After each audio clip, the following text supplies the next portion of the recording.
सर्वसामान्य कार्यकर्त्याला पडलाय. त्याच्यामुळे महाराष्ट्रातल्या सर्व तमाम धनगर समाज बांधवांना मला कळकळीची विनंती करायची की नुसतं कपाळाला भांडारा लावून धनगर आहे म्हणणं सोपं असतंय, पण जातीसाठी लढायला सुद्धा धनगराचं रक्त लागते.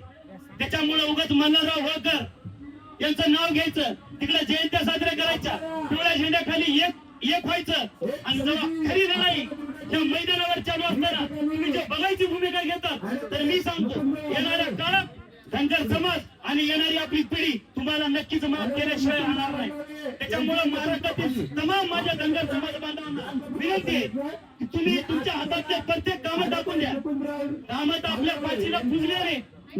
त्याच्यामुळे हे जे काही 2-4 दिवस आहेत आपल्याला हे खूप महत्वाचे.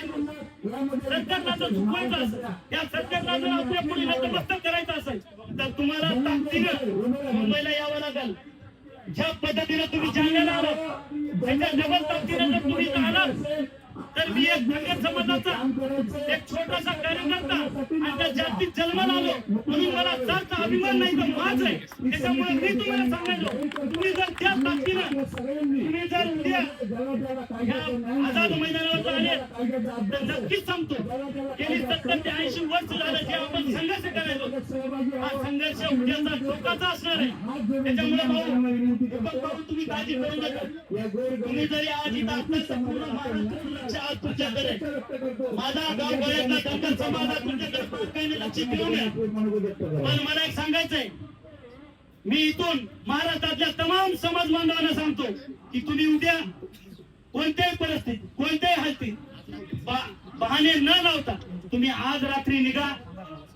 एसटी निघा. रेल्वेनं तर आपल्याला काही तिकीट द्यायची गरजच नाही. त्याच्यामुळे अजून काय मोठं सांगायचं झालं तुम्ही कसं द्या, पण उद्या तुम्ही सकाळी 10 वाजता आझाद मैदानावर दिसावं ही माझ्याकडे धनगर समाजाचा कार्यकर्ता म्हणून तुम्हाला प्रामाणिक आणि तळमळीची विनंती.